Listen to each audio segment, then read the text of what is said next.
Move, Mr. President. Mr. President. It's the pleasure of Senator Cayetano. Mr. President, before the motion is acted upon by our Honorable Majority Leader and members of the Senate, will the gentleman yield to some questions for interpellations? Yes, Mr. President.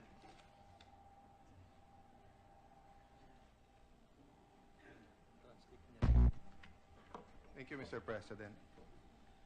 Mr. President, this is very serious allegations. And since I think my colleague in the Senate na diretsuhan niya na sinabi, and the Bible says the truth shall set us free. So that means that either we have a mass murderer as a president or we have mass liars as his critics. Because the two cannot coexist with each other. And I thought that's why we have the committee system, so that we can ferret that out in the committee, because the presentation today here was actually in violation of our rules, because when a matter is already referred to a committee and being discussed and heard, it is for that committee, unless we are asking the plenary to reverse. Having said that, it is the right of the gentleman to bring these things up. I didn't want to be accused of gagging him or not allowing him to speak. But I ask for his patience. I know this is a very emotional issue for all Filipinos. But as he is doing his job, may he allow me to do my job. My first question, Mr. President, is Your Honor, Senator Trillanes. Have you experienced a custodial investigation or a preliminary investigation? By any chance? No? Yes, Mr. President. Quite a lot, as far as I can recall. Well, thank you for that. Yes, being an experienced senator, and I forgot that you passed through that, no? Because being a political science student and a lawyer, we were required to observe. So like sa akin po, sa Fiskalya ng Manila. And when and I wanted to point it out, the point he was making about the affidavit and sworn statement, nasabi kasi nung gentleman that English kasi to, kaya hindi naintindihan. Is it correct, Your Honor, Mr. President, Senator Trillanes, that sa custodial investigation, sa PI, and when the NBI, police, or fiscals talk to the witnesses, they are talked in their native language, not in English? Hindi po ba? I wouldn't have an idea. Yes, that is the standard rule in the preliminary investigation, because if not, that will not only be a violation of their rights, it will be a criminal case against those who are taking his statement, because it will be perjury on their side, because they will be putting words in the mouth of the witness. So my next question, sir, have you read the affidavit of Mr. Motobato submitted to the NBI? Yes, Mr. President. Did you notice anything about why it was in English? Well, I believe it's a standard report of... anyway, let me just correct the gentleman that it is not technically an affidavit. It was a sworn statement, Mr. President. That's one and the same thing, but I'll not argue with him there. Let me just read the first paragraph. But Mr. President, it may be one in the same thing for lawyers, but for a grade 1 student, let us not assume that it is so, Well, Mr. President. Thank you, Mr. President. That's a good point. I will go to that later. Sworn statement of Edgar Matobato E. Bernal given before Agent Eugene Javier IV in the presence of Agent Oliver de Rivera and witnessed by Joselita Abarquez here in the Office of the Anti-Organized and Transnational Crime Division, AOTCD, Death Investigation Unit, DIU, National Bureau of Investigation, Taft, this 4th day of September 2014. Note, Mr. President, hindi po to custodial investigation dahil yung witness ang nag-volunteer na siya ay magse-state witness at siya ang magbibigay ng kanyang alam. This isn't, hindi ito yung napapanood natin sa mga crime telenovelas or sa series sa TV na, o bakit wala kang abogado, o bakit you have the right to remain silent. he chose to speak. What does the first paragraph said? The following questions were asked in the dialect known to the affiant, and thereafter truly and accurately translated in the English language. So, Mr. President, hindi po totoo yung sinabi ni Senator Trillanes kanina na dahil English, hindi naiintindihan nung affiant or nung ni Mr. Matobato.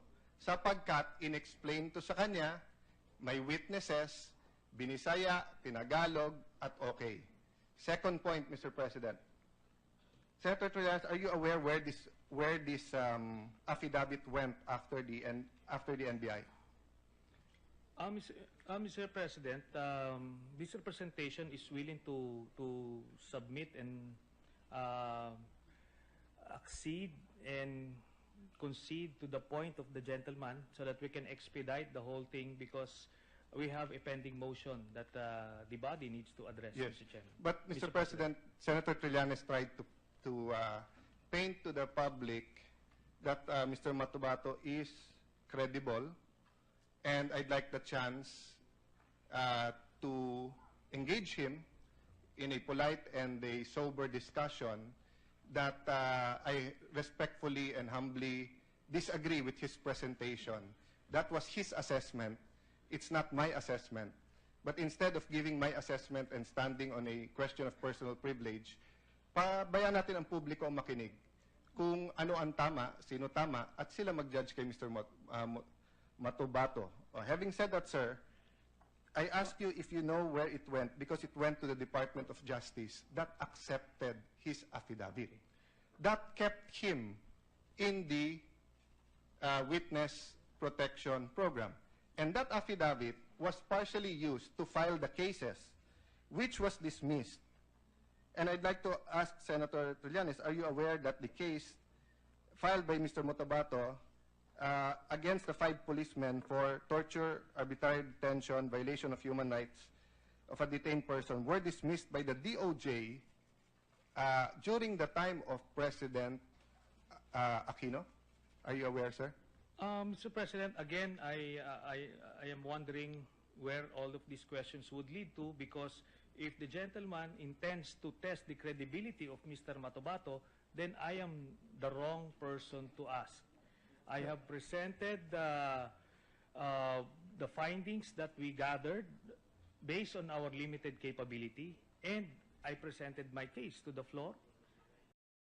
I have presented the findings that we gathered based on our limited capability, and I presented my case to the floor. So it's up to the people, and especially the senators, to decide on the matter. Because I'm not the one going to testify, or I wasn't the one who testified or made allegations against President Duterte, Mr. President. I beg to disagree, Mr. President. In this hall, Senator Trillanes chose upon himself to make representations and make conclusions that Mr. Matobato is credible, that there are no inconsistencies. So when someone stands up to interpolate, it is to test either our prejudice or our wisdom. Meaning, kung ang initial tingin ko, mali ka, sir, and then nasagot mo ako ng tama, edi I will admit, mali pala ako. At tama ka pala, at credible pala si Mr. Matobato.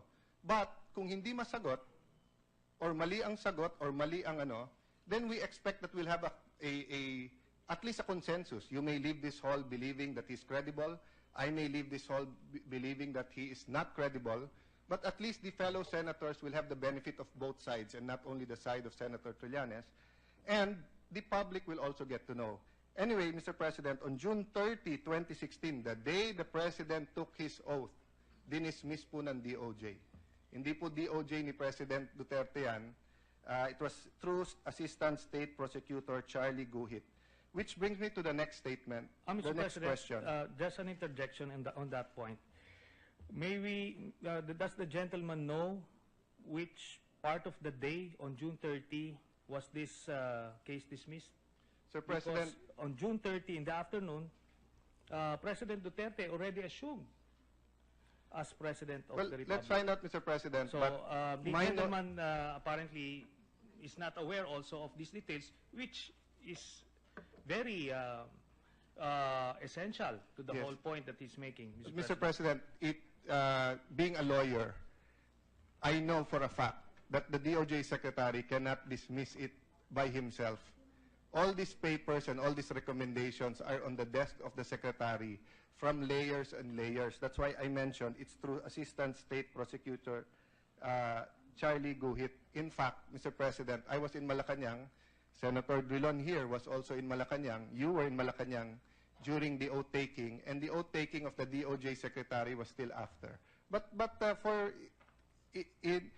for fairness, we will go there and look at it. But I stand by my word, Mr. President, that my belief is that all of these assessments made from the lower prosecutors to the state prosecutor to the DOJ was done during the Aquino administration. Which leads me, Mr. President, to the question that I'd like to ask the Honorable Senator Trillanes. Do you know the doctrine or the theory about half-truths? Have you heard about this? In as much as I would want to be schooled by those legal jargons, but I wouldn't want to waste the time of our colleagues, Mr. President. I believe we can schedule another whole day seminar if the senator would wish to school me on legal matters, but the issue remains addressed, Mr. President. The motion is presented on the floor, and we have yet to decide on the matter, Mr. President. Mr. President, I do not wish to school anyone. It's not for me. In fact, I approached some of the senators here to help mentor me during this time because I'm used to being in the opposition. There's much for me to learn. But I bring up the doctrine or the concept of half-truths because this is what criminals use, and this is what people na naninira or people who want to destroy credibility of others use. What is the concept of half-truths? So I'll give you an example, Mr. President, just to continue. No? It'll just take me 1 minute, Your Honor. If Senator Pimentel, our Senate President, is in front of me, Senator Trillanes and I are here, and then I say, can I have 1 minute para mag-CR? Then I get to the CR, but katabi po ng CR sa likod, may nagsaksakan po. No? At meron pong patay. Then I come back here. No? So if Senator Villanueva stands up and says, Alan was in the session hall, umihi siya, and then sinaksak niya yung Mr. X siya pumatay. It is a half-truth. In fact, it's 2/3 truth because 1, I am here. 2, umihi ako. I don't know why he knows that. But 3, hindi totoo na siya ay pinatay ko. I say that because the presentation of Senator Trillanes were full of half-truths. Wala naman pong pinag-usapan na meron po talagang 1993 bombing ng katedral at ng moske. And yung mga ninarrate ni Mr. Matubato, pwede niyang basahin sa diaryo yon tapos dugtungan. That goes to my second question, my third question, Senator Trillanes, Mr. President. The nature of the testimony has to be or cannot be hearsay. So may I ask the good senator, how much of the testimony, in his opinion, of Mr. Matubato was hearsay? Well, let me address the first point first, Mr. President, because the gentleman has a tendency to jump from one subject to the other.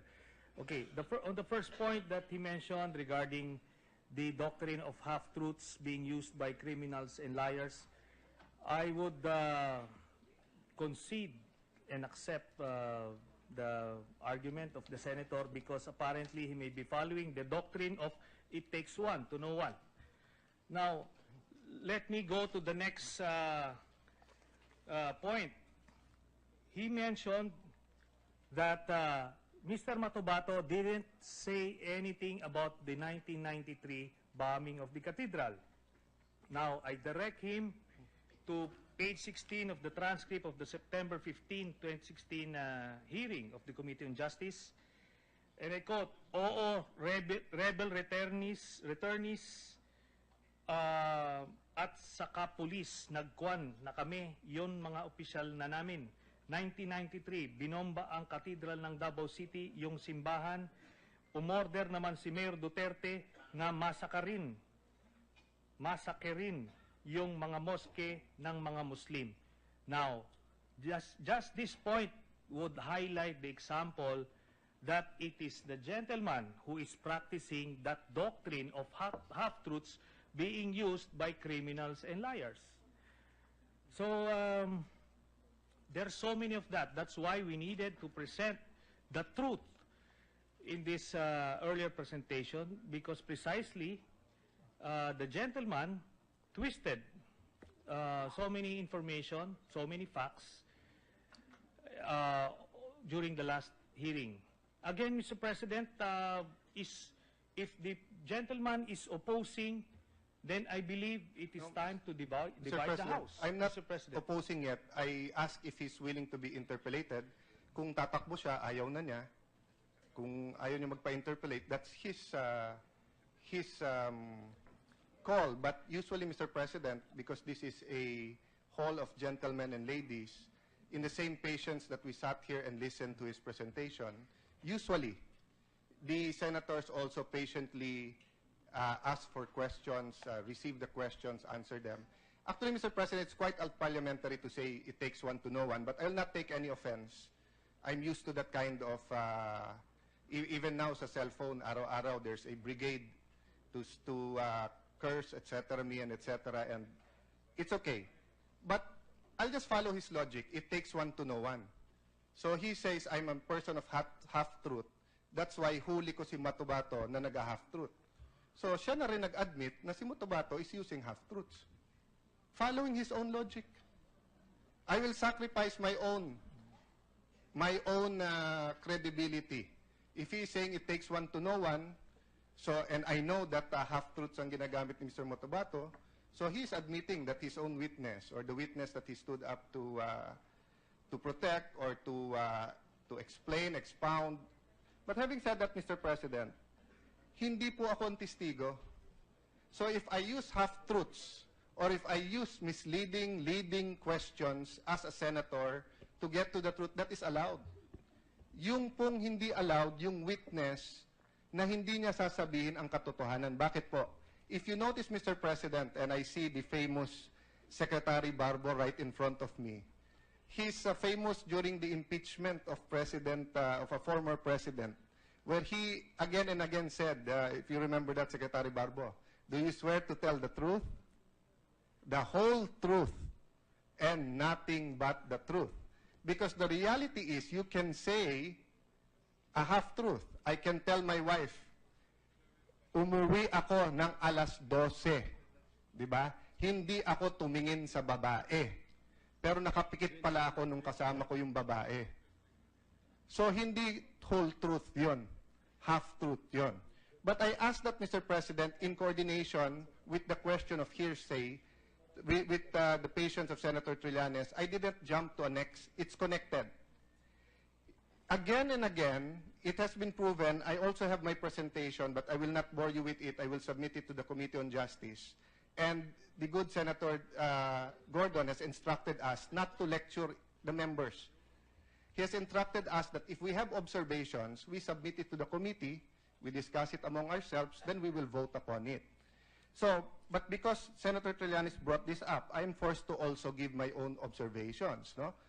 Every time that we look at Mr. Motobato's testimony, he jumps from pretending to have personal knowledge, going to hearsay. The best example dyan is yung kay Mr. Macdum. Sa affidavit po, pinakita na rin po ito ni Senator Trillanes, ang sabi niya, ang sinabi po niya doon, ang sinabi po niya dito ay terrorist lang. Terrorist lang. Tinanong ko siya, asawa yon ng asawa ng pinsan mo. Magpinsan yung asawa nyo. Papatayin mo, sinabi terrorist lang, walang paliwanag. That is contrary to human experience. Kung magpinsan ang asawa namin ni Senator Manny Pacquiao at balak akong gulpihin, hindi nga patayin, gulpihin, it is but human experience, it is but logical that Senator Pacquiao will tell his wife, pakisabihan mo nga yung pinsan mo, di ko na yung kaya yung mukha ni Alan na yung gugulpihin ko na yan. Unless it happens spontaneously na magkatabi kami, bigla na lang nainis, wag naman sana mangyari, Senator Pacquiao. No? But it is against human nature. So what does the affidavit said? The affidavit said, pinaliwanag ni Mr. Motobato na siya ang nagbomba ng moske, which he conveniently forgot, even if paulit-ulit ang question ko.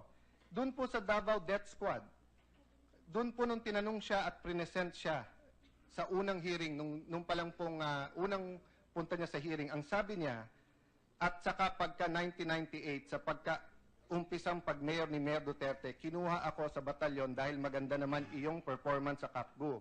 Tapos pagkuha niya, dinala niya sa Davao City at nagtagtag siya ng grupo ng Lambada Boys. Hindi po yun ang sinabi niya sa affidavit niya.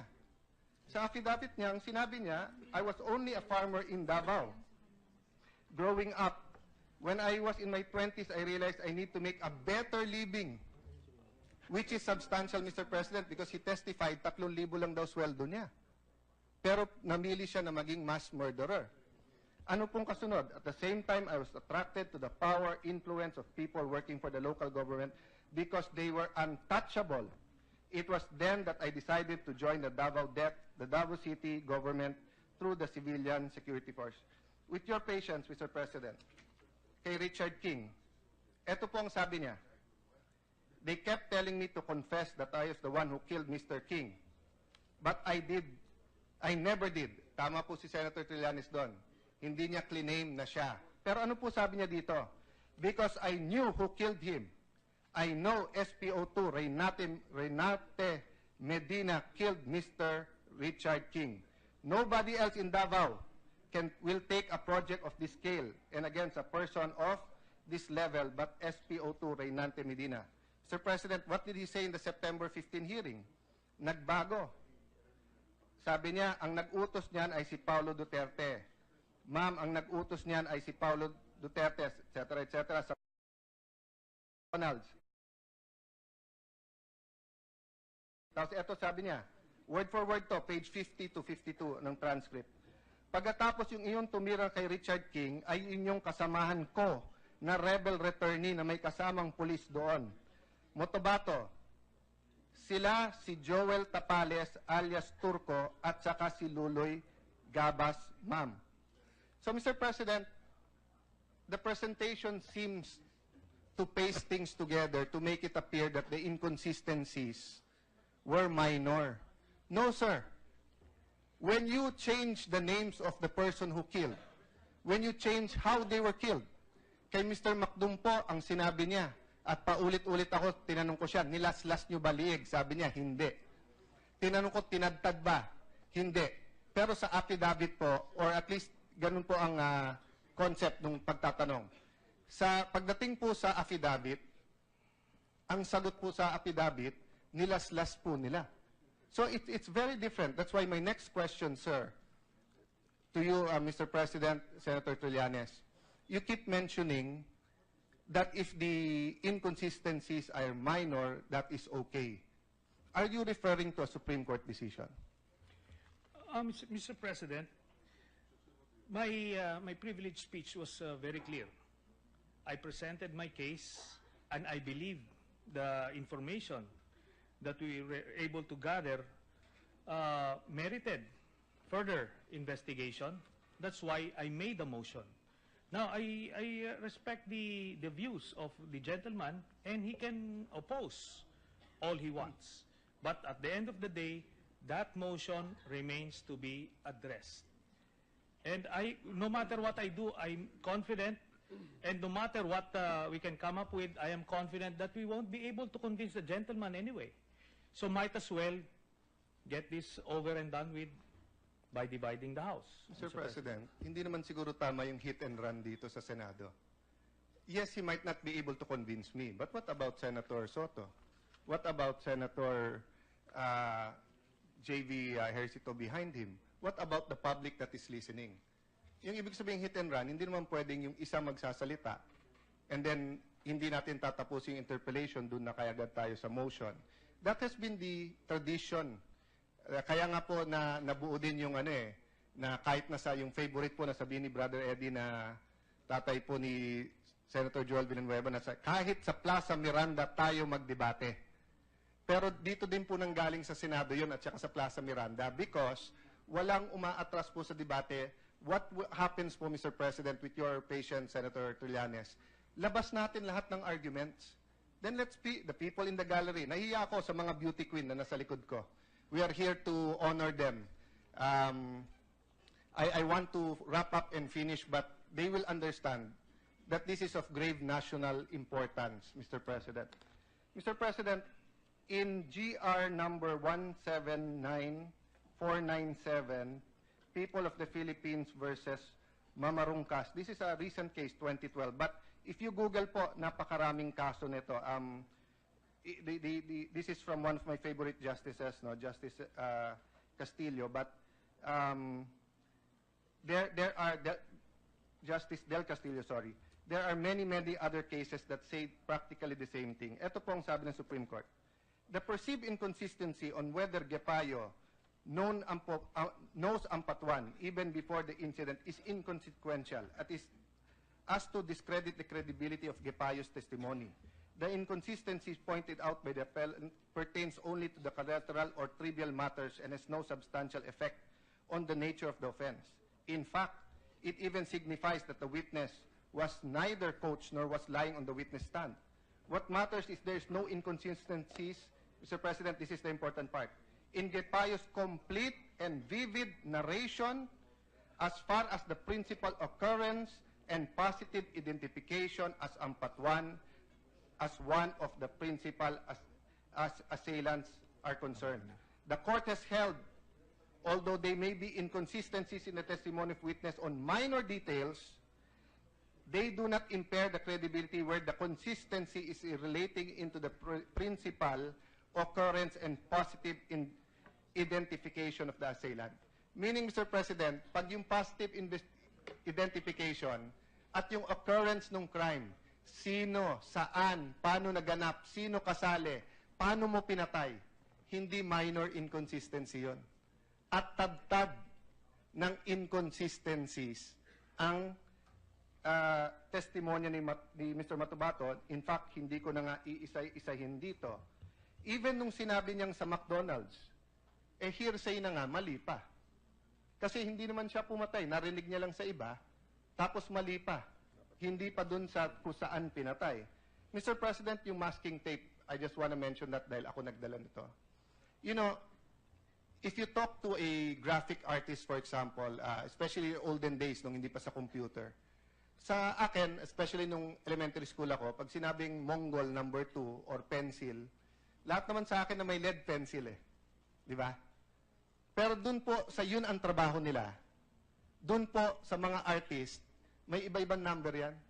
May iba-ibang kapal. May iba-ibang klaseng pens, pencils, etc. No? Why? That is their trade. So if you look at the killings that are now going on, where people are taped from head to toe or just their arms, it is the same as some drug cartels. I will not tell you the nationality. Yung ibang mga ambassadors umaangal na sa atin because it is linked with their drug cartels, no? But my point, Mr. President, is this. Kung tatlo kami ni Senator Manny Pacquiao dito, ang killer, hindi pwedeng nasa kotse mo may masking tape ka parate. Hindi pwedeng may lime ka kasi kung maghukay ka, lalagyan mo ng may mga chemical or may mga lalagay dyan para hindi bumaho. Or right now, grabe na yung DNA, so may ilalagay ka dyan. If you're a professional killer, DDS is claimed to be professional killers, right? Remember, this isn't a homicide or one murder. They are claiming that this is organized crime. So what do I mean, Mr. President? Tatlo kami ni Senator Pacquiao, Senator Joel. Sabi, pare, may papatayin tayo. Bumili ka na ng tape.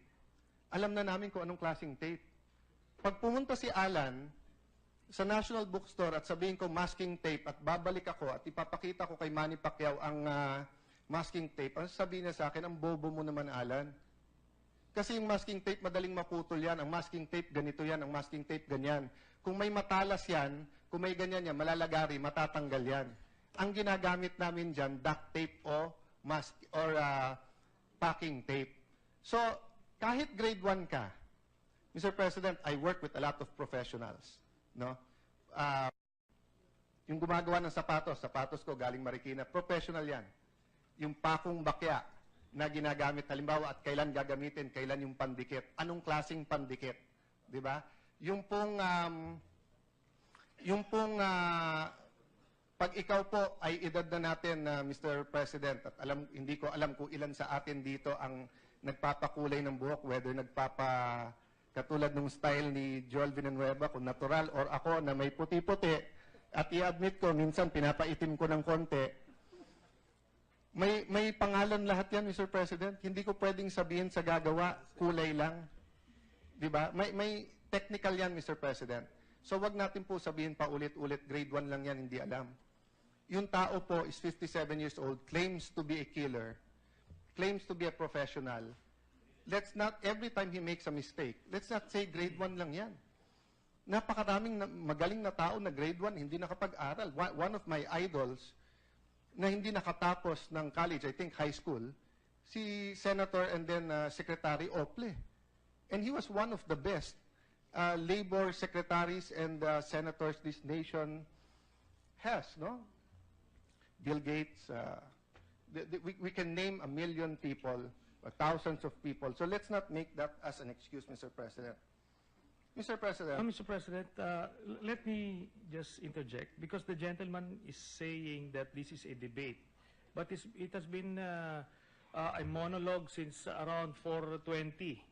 Now, I'm confused now. He started with the masking tape, then he jumped to his parlor, whatever, then to Senate President Ople. Where is the debate? I'll show him where the debate Okay. is, Mr. President. The debate is when I ask him a question, but he keeps answering me na emotion na. So napipilitan ako na sabihin na lang ang point ko diretso. But if the gentleman will graciously answer my questions, I still have a lot of questions here that are relevant and to the point, Mr. President. I don't think it's parliamentary feasible for one senator to stand up and expect na wala na lang magtatanong and we just take their statement hook, line, and sinker, Mr. President. Ngayon, having said that, I apologize for my style. Kanya-kanyang style kasi iyan eh. So, if I ask the question, sir, but you keep answering me, na doon na lang tayo sa motion. So, I'll go to my next question. Are you saying that there is state-sponsored extrajudicial killings? Mr. President, that's why we need to investigate to rule out any possibility that President Duterte is not involved or was not involved with the DDS during his time as mayor. We are not in a position to make any judgments either way. But I believe, based on what I have presented, it merits at least a deeper look. Because not only the whole country is watching, but the whole world is watching our next steps. So that's the point of the motion that I was making, Mr. President. I'm not here to oust anybody. Well, not yet, at least. But I'm just here proposing to investigate a very serious matter. And I believe the gentleman has a bottomless pit of wisdom, and I'm going to concede that he is even wiser than me many times over. But again, let's get to the point. Now, if the gentleman keeps on saying that I would want to run away, if he would recall, when I sat beside him during the hearing, he was the one who ran away. Now, unless you want me to go near you again, just say so, Mr. President, Mr. President. for the record, no, kaibigan ko siya, nagulat ako ba't niya tinignan niyang mata ko ng gano'n, para niya ako kakainin nung sinabi niya, hindi kita popormahin dito. Hindi ko na sinabi sa media, but sabihin ko na rin ngayon dahil bring up niya. Sabi niya sa akin, pa-Bible ka pa. Evil naman pinoprotektahan mo. But for the record, anywhere, anytime, di kita na aatrasan eh. Pero ang sabi mo kasi, you're willing na mag-debate, kaya debate tayo. Kaharap natin tao, Senado to, sawang-sawa na ako, basahin sa dyaryo, sabihin sa atin, ang galing ng mga sanlongga, ang galing ng mga tanyada, ang galing ng mga diokno. Ba't nagagalingan din naman ako sa nandito? That's why umurong ako away from you kasi ayaw mo ako tigilan. Trina-trash talk mo ako, ayoko na magkaabutan tayo dahil ang pagkaalam ko, para tayong magkapatid at magkaibigan tayo. But now, if you're going to tell me, lalapitan mo ako dito, lapitan mo ako yakapin, yayakapin kita. Pero lapitan mo ako na hamunin mo ako, hindi kita aatrasan. Hindi naman problema yon, Senator Trillanes. I do not know where this hate is coming from. We are from different sides of the political aisle now, but I never treated you as an enemy. I've always treated you as a friend. So I just want to finish, Mr. President, my questions. Because he was given the opportunity to discuss the merits of Mr. Matubato's questions. Can I not be given the opportunity to test his thesis? Do I want a fight? Of course not, Senator Trillanes. I still think that there are many fights in the future na magiging magkaalyado tayo. But I do not know why there is animosity just because we're in different sides now, sir. Does that mean that we cannot do this as friends? Ibig sabihin, pag iba ang tingin mo sa presidente, iba tingin ko, magkaaway at magkalaban na tayo? Mr. President, does the gentleman sense any animosity in my tone of voice? I believe I am at my calmest. Relatively speaking, this is could be one of the best behaviors I ever had in the... Mr. President, Judas kissed Jesus Christ. Judas kissed Jesus Christ. Would Jesus Christ tell him, Judas, wala kang animosity? So that's what I'm saying, Mr. President. I was asking the question, siya po ang sumagot na you want me to come over here. I want to have a discussion with you. We can sit down. To calm us down further, if there is no objection, the chair would like to suspend the session.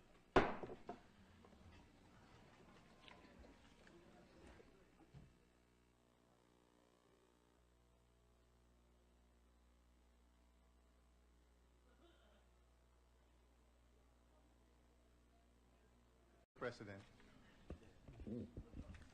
It's the pleasure of Senator Cayetano. Mr. President, before the motion is acted upon by our Honorable Majority Leader and members of the Senate, will the gentleman yield to some questions for interpellations? Yes, Mr. President.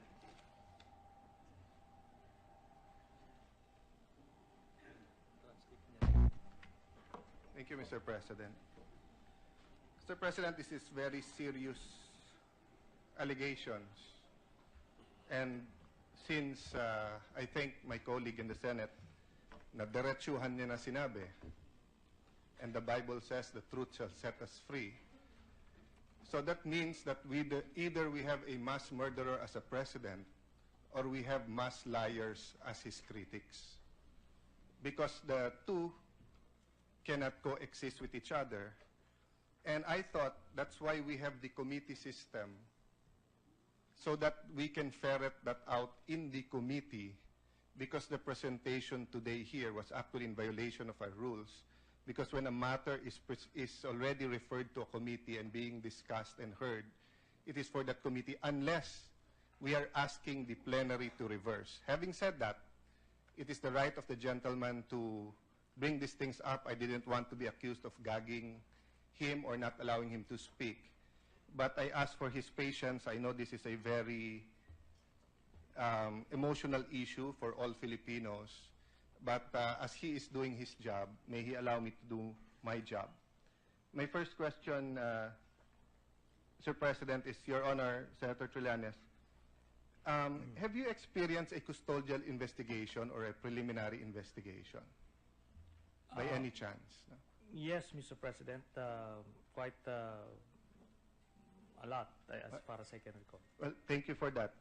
Yes, being an experienced senator, and I forgot that you passed through that, no? Because being a political science student and a lawyer, we were required to observe. So like sa akin po, sa Fiskalya ng Manila. And when the And I wanted to point it out, the point he was making about the affidavit and sworn.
So move, Mr. President.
Statement. Nasabi kasi nung gentleman that English kasi to, kaya hindi naintindihan. Is it correct, Your Honor, Mr. President, Senator Trillanes, that sa custodial investigation, sa PI, and when the NBI, police, or fiscals talk to the witnesses, they are talked in their native language, not in English? Hindi po ba? I wouldn't have an idea. Yes, that is the standard rule in the preliminary investigation, because if not, that will not only be a violation of their rights, it will be a criminal case against those who are taking his statement, because it will be perjury on their side, because they will be putting words in the mouth of the witness. So my next question, sir, have you read the affidavit of Mr. Motobato submitted to the NBI? Yes, Mr. President. Did you notice anything about why it was in English? Well, I believe it's a standard report.